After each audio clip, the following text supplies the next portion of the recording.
Hello, marketing instructors. I'm here to kind of give you an overview of the simulation that we use in our program.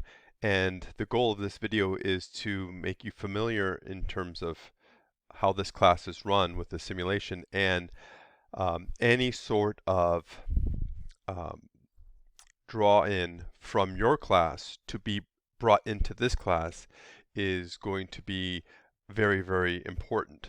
So hopefully by me going over how this simulation is run and the types of tasks and data that belong in this simulation, this could spark some sort of idea as to something that you cover in your class that I can use in my class. I'm very much interested in trying to get students to use the data in this class to run various marketing metrics that you may be covering.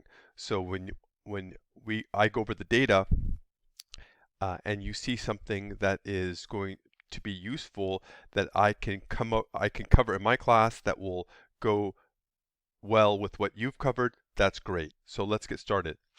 So right now I'm in the main screen, and this simulation has students basically running a global company, and they produce athletic shoes. And they sell their shoes in 4 geographic markets: North America, Europe, Africa, Asia Pacific, and Latin America.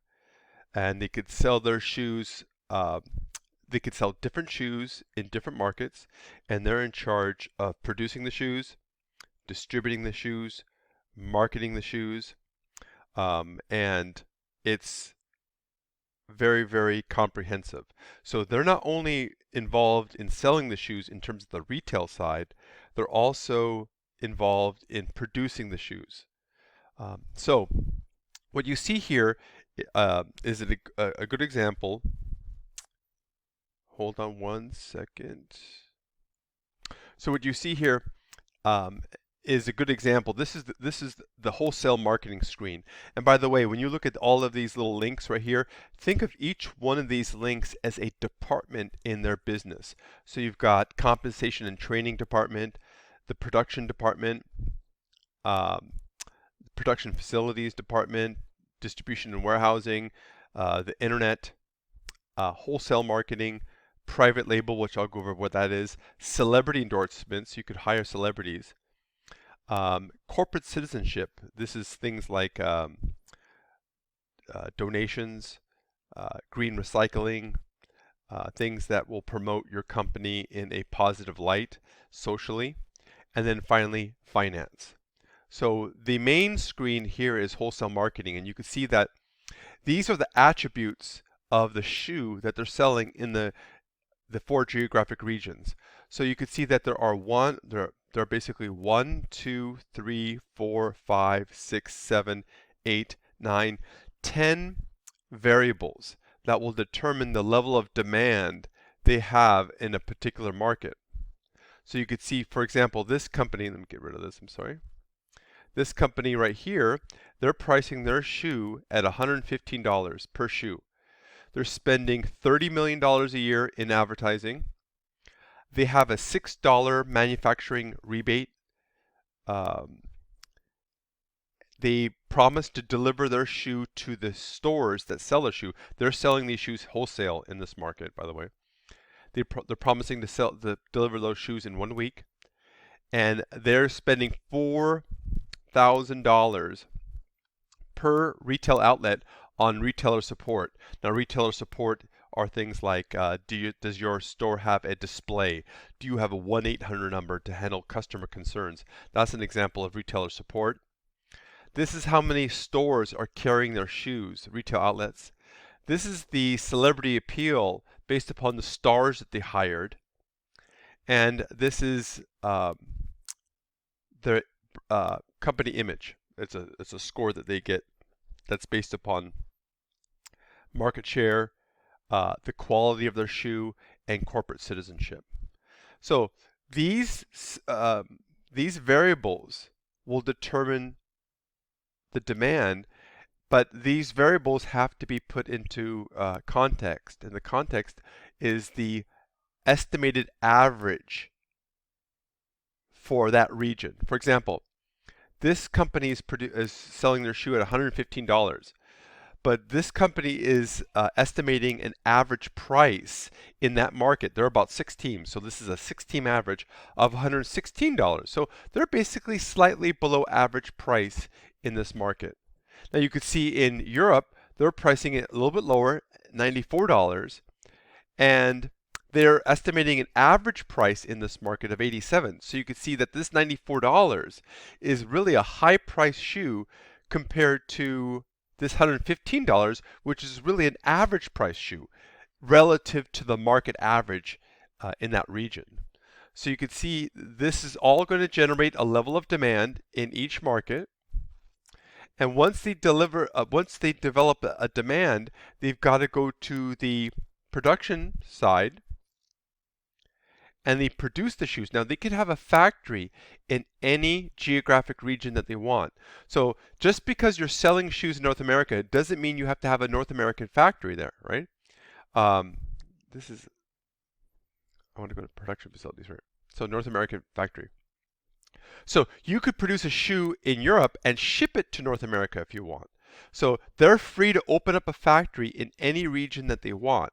So once they understand how much their demand is, they go and produce the shoes. And once the shoes are produced, they go to the distribution screen and they ship it to the 4 regions.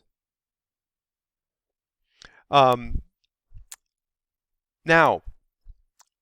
going back to the wholesale marketing screen, the one thing that the students don't know is how sensitive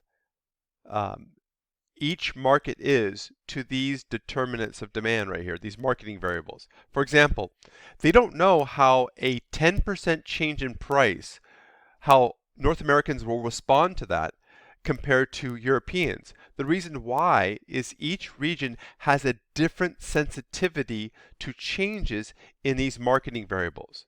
In other words, if you spend $30 million in advertising in North America and $30 million in Europe, you're not necessarily going to get the same response because sensitivity is different between these 2 regions.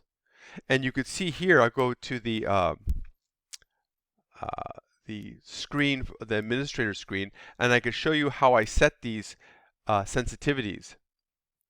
You could see here for retail price, the sensitivity is set between values of 1.25, which is very sensitive, to 0.75, which is insensitive. And you can see what I've done here is I made North Americans relatively insensitive to retail price, Europeans a little more sensitive, Asians more sensitive, and then Latin Americans are very sensitive to a change in price. Now, I give students a way to try to discover these sensitivities, but this is a way for me to have a very distinctive customer base in each region. And then students have to fashion a strategy that best suits that customer base.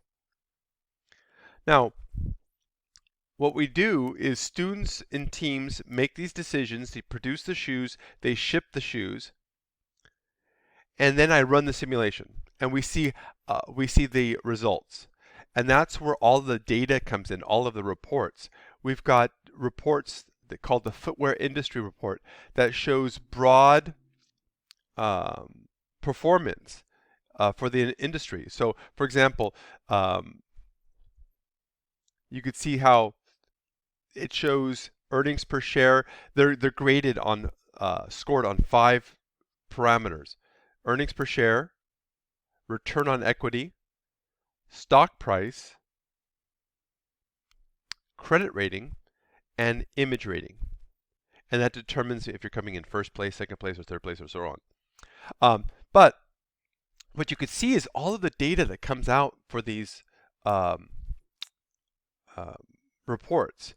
And what I am hopefully going to get from you is a way to use some of these some of this data to try to recreate or uh, perform actions that they did in your class. Maybe I could use this data so they could help run this company using the tools you've covered in your class.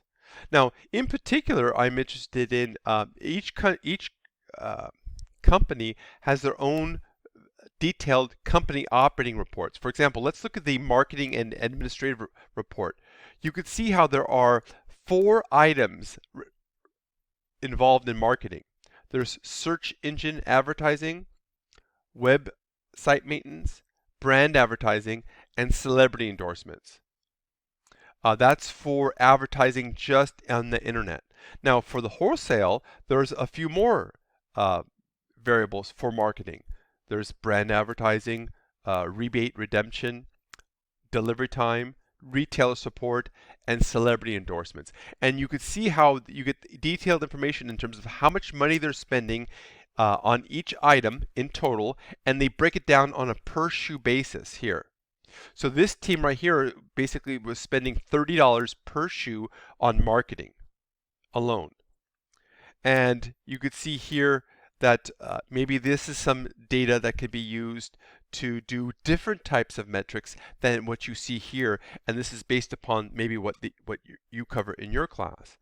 But there's a whole host of distribution statistics, production statistics, and of course we've got income statements and balance sheet.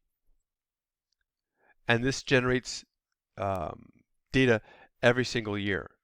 Now, this is again a broad overview of this, how the simulation works. But my goal is to run the simulation to help reinforce concepts and tools that you've covered. So anything you can do to identify something that you see of value that I cover in the simulation and that you cover, please let me know and we could brainstorm on how to work that into my class. So hopefully this is enough. Again, I could go in more in depth with you individually or as a group if you so desire. So that's all for now, and I'm eager to hear what you have to say.